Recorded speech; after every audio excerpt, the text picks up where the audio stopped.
C'était la dernière séquence, c'était la dernière séance, et le rideau sur l'écran est tombé.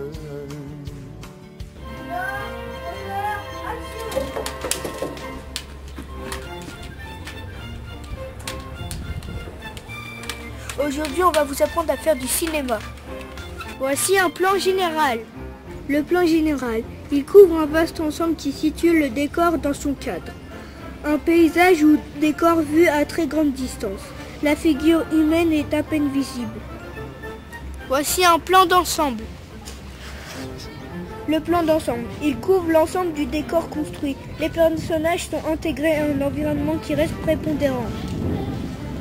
Voici un plan large. Plan large, il met en place des personnages dans leur milieu encadrant une bonne partie du décor. Voici le plan moyen. Plan moyen, il représente le personnage en pied. Voici le plan américain.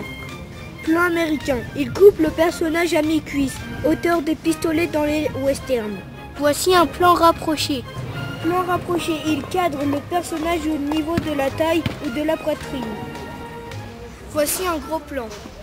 Gros plan, il peut isoler soit un visage généralement cadré à hauteur du col, soit un autre détail du corps, mains, pieds, etc. Soit tout ou partie d'un petit objet. Voici le cadre en plein milieu. En plein milieu, le personnage se trouve au milieu de la photo. C'est le plan le plus utilisé. Il souligne l'idée d'un personnage équilibré ou qui se donne beaucoup d'importance. Voici le cadre d'une plongée. En plongée, la caméra est au-dessus du personnage. Elle donne l'idée d'écrasement, mais l'impression est différente selon que la caméra prend le point de vue d'un personnage ou celui du réalisateur. Voici le cadre d'une contre-plongée. En contre-plongée, la caméra observe le personnage par en dessous, ce qui donne une idée de grandeur. Voici un champ contre champ. Bonjour, tu sais ce que c'est un champ contre champ? Non, c'est quoi un champ contre champ?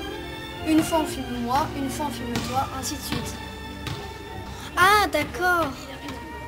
Voici un panoramique de gauche à droite.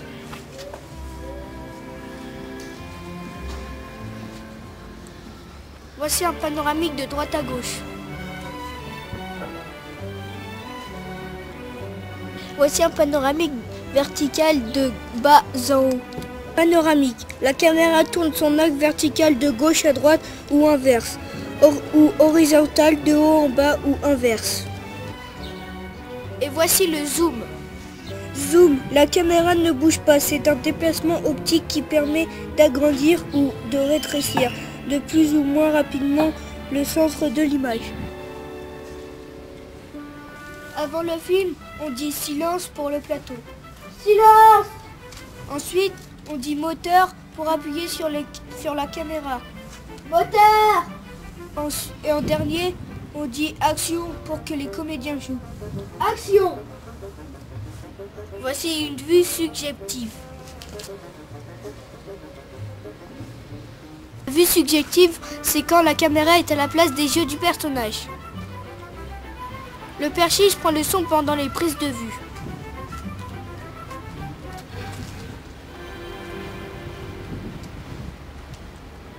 Le clapman sert à synchroniser l'image et le son. Le cadreur s'occupe de l'image et suit les ordres du réalisateur. Les comédiens suivent les indications du réalisateur.